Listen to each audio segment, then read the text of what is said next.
Yes.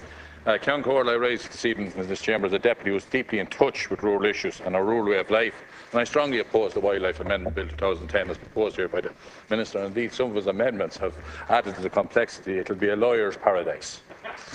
The bill before this House is historic in one respect at least, Minister, insofar as, to the best of my knowledge, is the first occasion since the foundation of the state that the Government has brought a specific bill before this House to outlaw country sport. This evening is not a good evening for rural Ireland. I respect the views of many people and people who contact you and have different views and express them. It's part of the democratic participative process. But I don't bow to people in an orchestrated campaign who will not be bullied, harassed or intimidated by extraterritorial emails and everything else from outside of the jurisdiction. I'm quite well able enough to make up my own mind.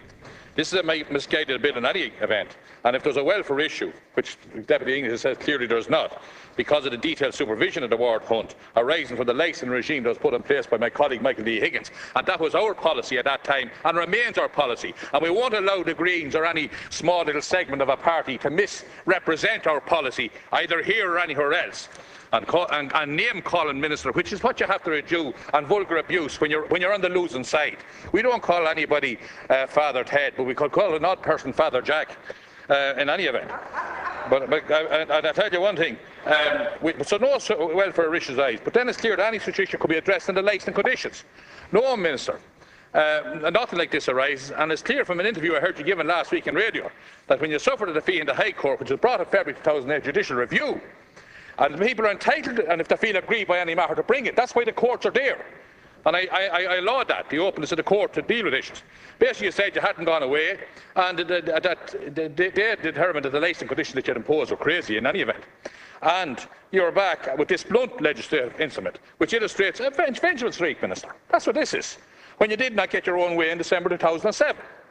If you felt there was some issue that needed to be addressed, why didn't you consult with the key stakeholders? There's plenty of precedent for that, in order to ensure that the best approach was pursued.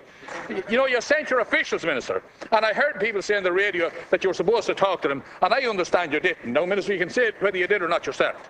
Now, Minister, when all else fails and your argument does not stand up, you resort to vulgar abuse and misinterpretation of the Labour Party policy, and I'm not going to allow you to do that for your own narrow gains, because you're in a corner. You refer to these people as the Tally-Ho Brigade and all like this.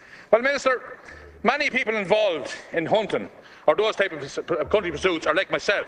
They're people born in cottages in the heart of rural Ireland.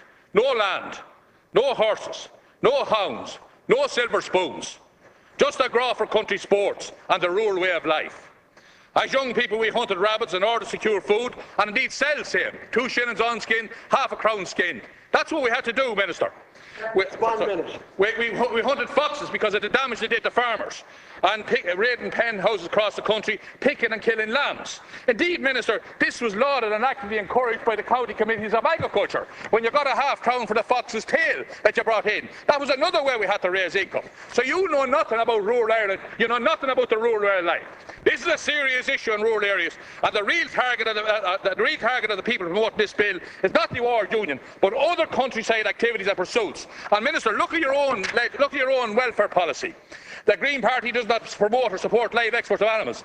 The Green Party campaigns for an end to intensive care rearing of cattle, pigs, sheep and poultry. The party campaigns for an end to use of wild animals in circuses. When in government, the Green Party will introduce legislation to end blood sports with heavy penalties for organisation and participants.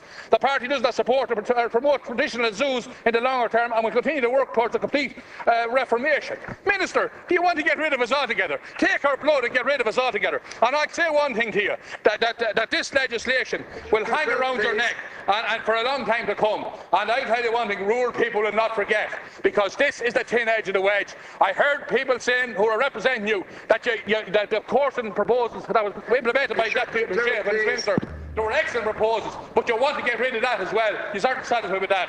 We say no to this today. Deputy Mayor.